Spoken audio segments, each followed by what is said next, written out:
পূর্ব বর্ধমানের অম্বিকা কালনাতে অবস্থিত মহাপ্রভুর বাড়ি বা মহাপ্রভু মন্দির। এই মন্দিরটি চৈতন্যদেবের জীবদ্দশায় নির্মিত একমাত্র মন্দির বলে প্রচলিত। গৌরীদাস পণ্ডিত এটি প্রতিষ্ঠা করেন এবং এখানে নিম কাঠের মূর্তি পূজিত হয়।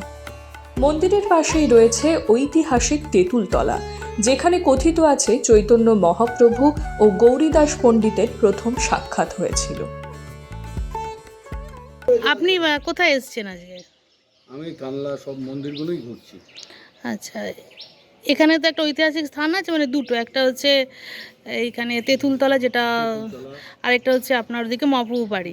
তো সেখানে দেখা যাচ্ছে যে বাইরে থেকে অনেক মানুষ আসছে, তারা ঘুরছে ঠিকই, কিন্তু রেস্টের কোনো জায়গা বা বসার কোনো জায়গা তারা ঠিকঠাক পাচ্ছে না। সেক্ষেত্রে পৌরসভা থেকে একটা এখানে যে পুকুরটি আছে সেটা সংস্কার করবে এবং এখানে বসার জায়গাও হবে, পার্কও হবে। সেক্ষেত্রে মানুষের কতটা সুবিধা হবে? অনেকটাই সুবিধা হবে।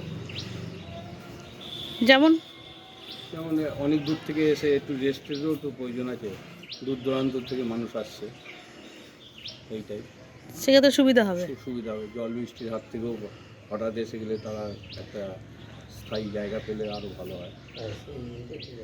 আজকে এসছেন আপনারা, এখানে এসে কি মানে সেরকম অসুবিধা মনে হচ্ছে যে বসলে ভালো হতো? বা বসলে তো ভালো হতো, চারি জায়গায় ঘুরছি তো, এখানে তো একটাই মন্দির না, অনেক মন্দির আছে। মন্দির সংলগ্ন পুকুরের সংস্কার ও সৌন্দর্যায়নের উদ্যোগ নিয়েছেন মন্ত্রী স্বপন দেবনাথ ও কালনা পৌরসভার উপপৌরপতি তপন পোড়েল।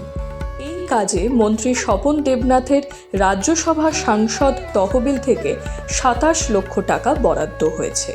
ওই অর্থে পুকুর সংস্কার, গাছ লাগানো, দোলনা ও বসার জায়গার ব্যবস্থা করা হবে।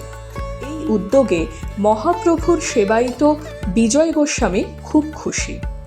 পরিকল্পনা বাস্তবায়িত হলে দর্শনার্থীদের সুবিধা বাড়বে এবং ভিড়ও বৃদ্ধি পাবে বলে আশা করা হচ্ছে। পূর্ব বর্ধমান থেকে রীতা ভট্টাচার্যের রিপোর্ট, এক্সপ্রেস নিউজ।